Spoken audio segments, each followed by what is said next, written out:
Tonight, early termination. The end of a two-party pact puts the Prime Minister in a precarious position.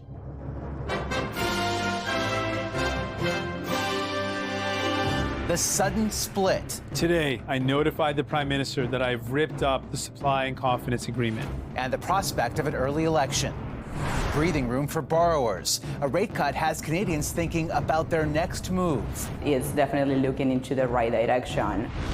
A protest takes a tumultuous turn on the streets of Winnipeg, and the chaotic confrontation at a drive-thru in Ontario. Jolted by the price of a new electric vehicle battery, the simple software fix that was nearly missed. Bewildered, perplexed, really. Actually, that battery could cost that much. Plus, the corn maze craze. It was just unbelievable. Having a field day, celebrating a hockey success story.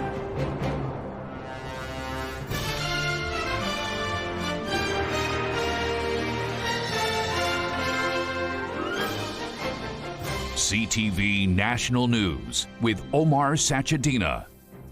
Good evening, everyone. We begin tonight with the acrimonious political breakup between the NDP and the Liberals and whether the split could send Canadians to the polls in a snap election.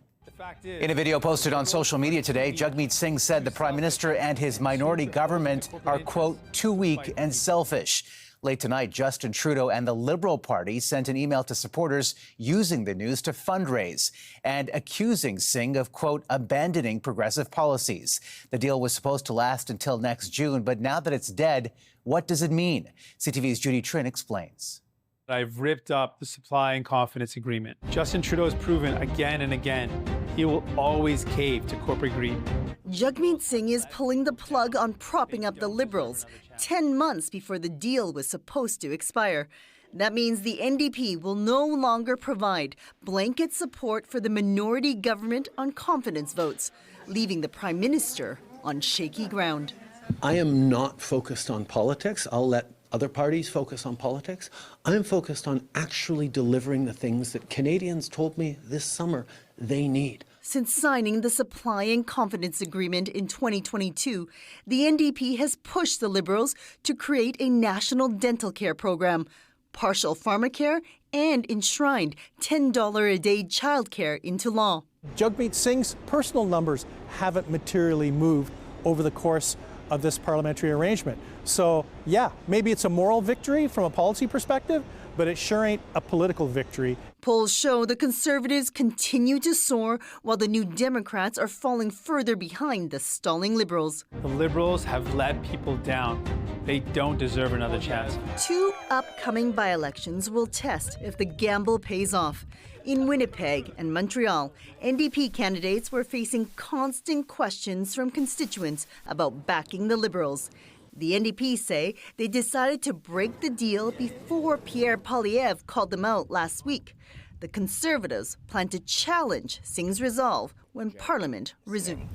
After sellout Singh did this stunt today, he is going to have to vote on whether he keeps Justin Trudeau's costly government in power or whether he triggers a carbon tax election. Parliament resumes on September 16th, the same day as the by-elections in Montreal and Winnipeg.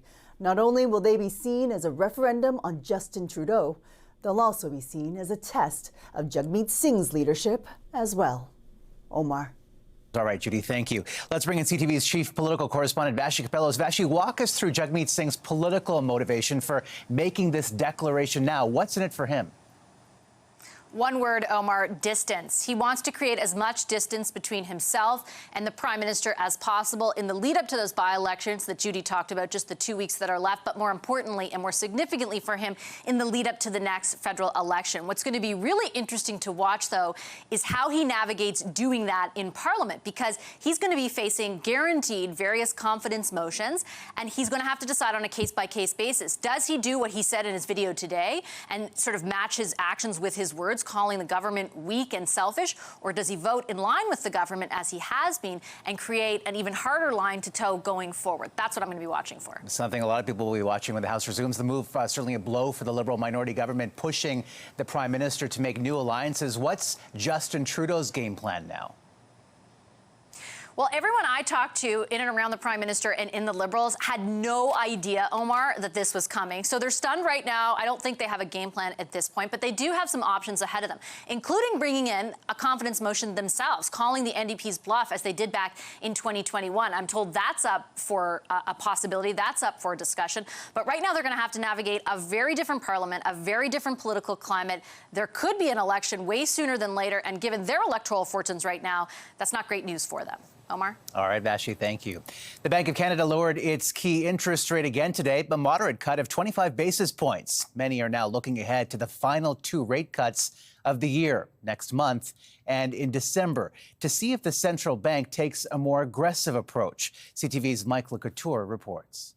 My favorite part about the kitchen is this herringbone backsplash. Denise Ferleger has been trying to get into Ottawa's hot housing market for about a year. Today's rate cut will help. I think it's exciting that they're considering lowering the rates. I still, for my own situation, I don't think they're low enough. But it's definitely looking into the right direction. This is the 3rd consecutive time the central bank has lowered the key lending rate since June, dropping it to 4.25%. Outside of the pandemic, it's the first time we've had a trio of cuts since the global financial crisis in 2009.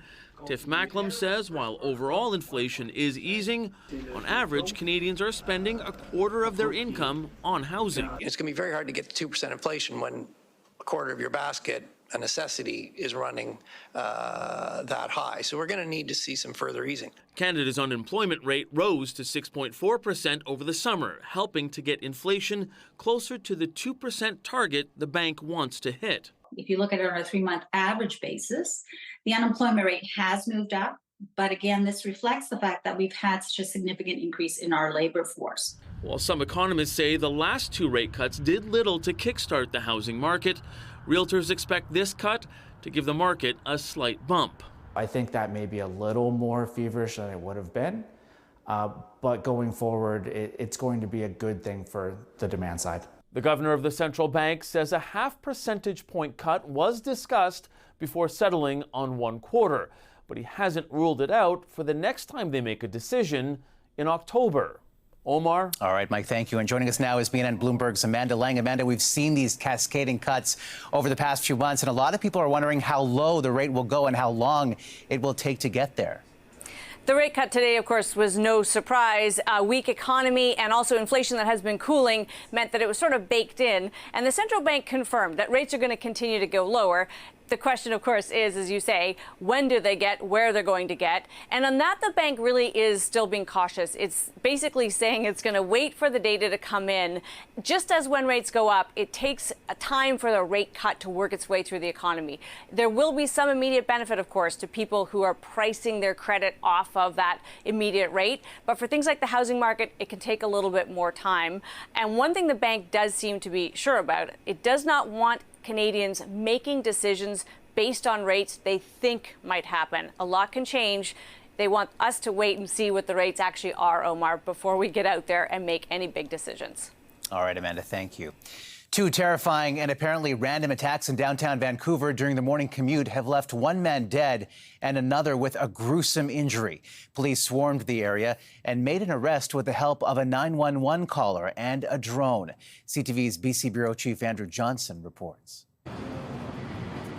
A bloody towel and a body under a police tent mark a dark morning in downtown Vancouver. It's deeply disturbing to think that something like this can happen in our community. First, police say a man in his 50s was randomly attacked in front of this church. He suffered knife wounds to the head, and his hand was cut off. This gentleman was taken to hospital with his hand, and as far as how that's playing out, I don't know what the doctors have been able to do with that. 8 minutes later, 2 blocks away, a second attack. The victim, a man in his 70s. His injuries described as gruesome and fatal. The city's 9th homicide of the year. More than an hour later, 2 kilometers away, a 911 caller reported a man who matched the suspect's description, behaving erratically and yelling at a stranger. Police had launched multiple drones in their search and say one of them was nearby. We had a drone respond there that was actually close by right away and picked up the suspect immediately. Police say the man taken into custody is on probation after multiple previous convictions, a guy described by VPD's chief as very troubled. There are many people that we have compassion for that have mental health issues that we want to see get help and get on a better path. But there are also people with mental health issues who are extremely dangerous that we need to be afraid of and we need to have institutionalized. There's too many unwell people walking around on our streets. Both the police chief and Vancouver's mayor are calling for more support to fight mental illness and addiction from senior levels of government. Andrew Johnson, CTV News, Vancouver. And late tonight in Calgary, a community bonded in shared grief. We know the color of the jersey didn't even matter. We were always cheering for you. Let our chants echo so loudly, the boys can hear it in the sky.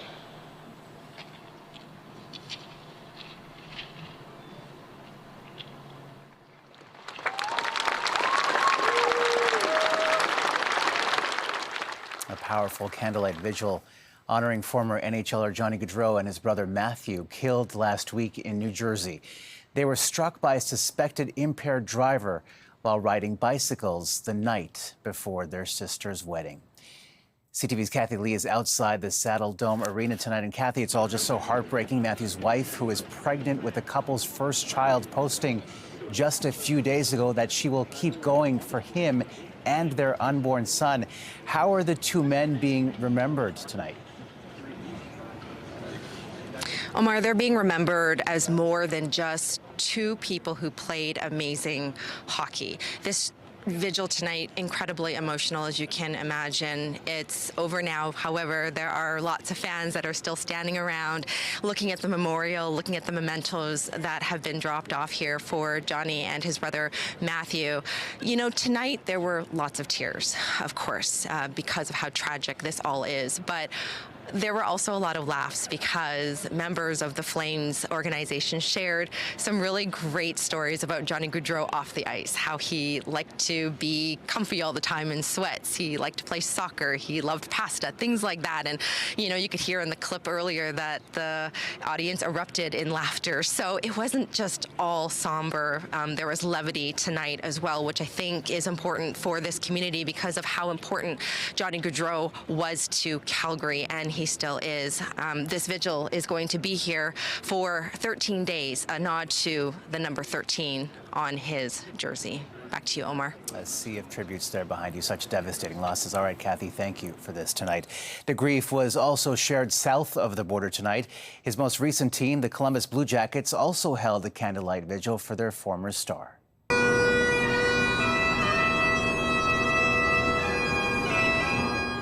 Hundreds gathered outside Nationwide Arena, where Johnny Gaudreau played for the past 3 seasons.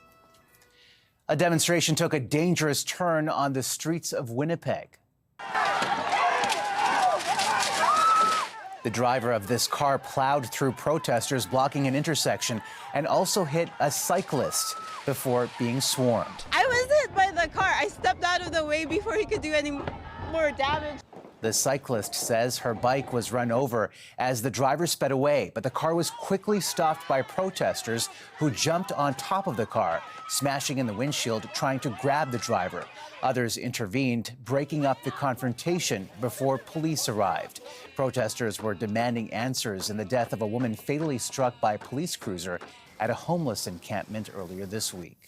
A wild getaway attempt and dramatic police takedown at a Tim Hortons drive-thru in Mississauga, Ontario.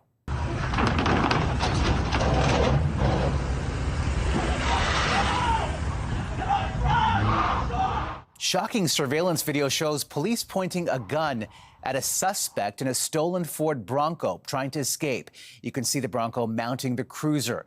An officer frantically rolling out onto the pavement to avoid getting crushed. Witnesses capturing the chaos on their phones. The cops tased him, broke the window, and they tased him. If he gets away from them, he's going to do some serious damage to people that were standing around because he wanted to get away. It was crazy. It was just a scene out of a movie, to be honest, how the driver was trying to jump over the cop car with his Bronco. Remarkably, no one was injured. 3 police cruisers were damaged. Fresh into the school year, chaos and confusion erupted with a mass shooting at a high school about an hour east of Atlanta. 2 teachers and 2 students were killed and 9 others injured. There's a 14-year-old student here at the high school. Again, he has been taken into custody. He will be charged with murder and he will be tried as an adult. You could hear the gunfires right down the hall, so I was shaking, scared. I thought I was gonna die. No word on a possible motive. A death trap was the term used today to describe the London high-rise that caught fire 7 years ago, killing 72 people. A damning report reveals decades of failures by industry, regulators, and the government, prompting an apology from the British Prime Minister. CTV's Heather Wright reports. Deregulation and dishonesty. That's what led to the 2017 fire that engulfed London's Grenfell Tower, according to a report released today. A litany of cut corners, dishonest sales practices, and lax regulation turned the public housing block into a death trap, killing 72 people. The government ignored warnings about dangerous cladding from as early as 1991. It knew the risk, but failed to prevent them. The nearly 1,700-page report says the local council installed combustible cladding on the exterior of the building as a way to cut costs. Cladding that was purchased from suppliers who knew it should not be used in high-rise buildings. We discovered that there had been systematic dishonesty on the part of manufacturers involving deliberate manipulation of the testing processes. Today, Britain's Prime Minister apologized. It should never have happened. The country failed to discharge its most fundamental duty, to protect you and your loved ones. The report, compiled after a nearly 7-year public inquiry, including a painstaking reconstruction of how each of the 72 victims died. Their family members hope the findings will open the door to criminal prosecution. What we are demanding justice for these lives. Police will now look at the inquiry's findings and decide whether to lay any charges, which could include corporate or individual manslaughter. That is expected to take between 12 and 18 months, adding more time to an already long and painful process. Omar. All right, Heather, thank you. Coming up. Bewildered, dumbfounded, I guess, perplexed, really, at that actually that battery could cost that much. An electric vehicle nightmare sparking a valuable lesson, plus a walk through hockey's field of dreams.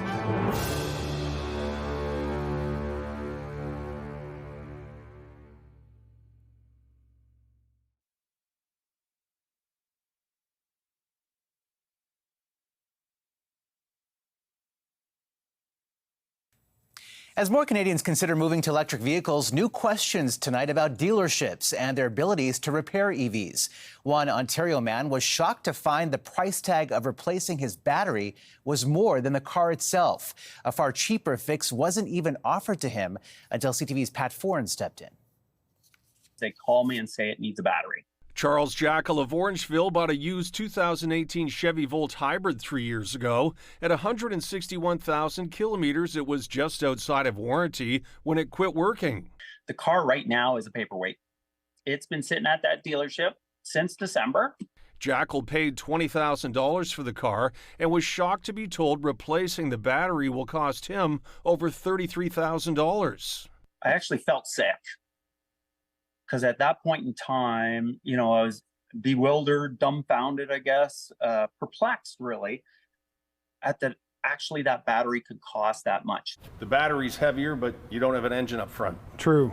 Chris Muir is an automotive professor at Centennial College. Here he's giving a refresher course to faculty about some of the safety requirements needed when working on electric cars. The college is updating its curriculum to teach mechanics about EV repairs. There's probably been a bit of a drought of training for electric vehicles, particularly in the aftermarket. Muir says EVs require a new set of skills for mechanics, and those used to working on combustion engines without proper training could misdiagnose repairs, especially in case of software updates. If you miss that bulletin for the vehicle software update, you have a chance to spend the customer's money unwisely on something that didn't need to be replaced. When Jackal contacted us, we reached out to General Motors on his behalf, and a spokesperson said the team is working with the customer to resolve this issue. In the end, Jackal's car did not need a new $33,000 battery. It just required a software update, which GM looked after, and now Jackal's Chevy Volt is back on the road. Larger dealerships are more likely to have EV specialists on staff. There are also ongoing training courses offered by colleges and manufacturers to help train mechanics to work on EVs. Omar. All right, Pat, thank you. Still ahead, a bear cub's wild ride across Ontario.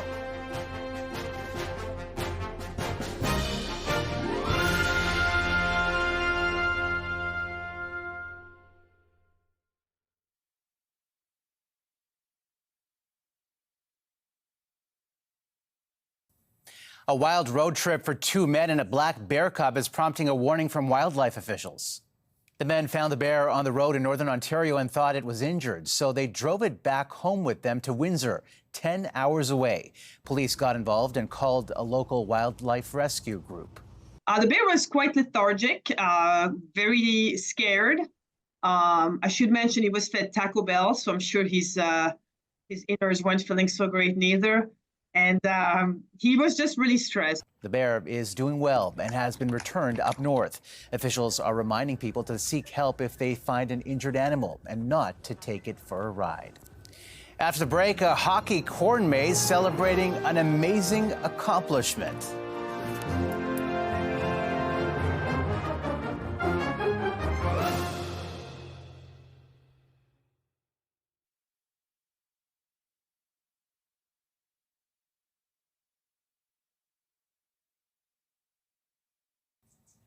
A farm in New Brunswick has come up with a creative way to pay tribute to a local sports success story. Here's CTV's Sarah Plowman. In the heart of this farm, an idea sprouted. Carve the crop into a maze to celebrate a hockey team that carved out its place in history. They weren't just the best team, they were just head and shoulders above everybody else.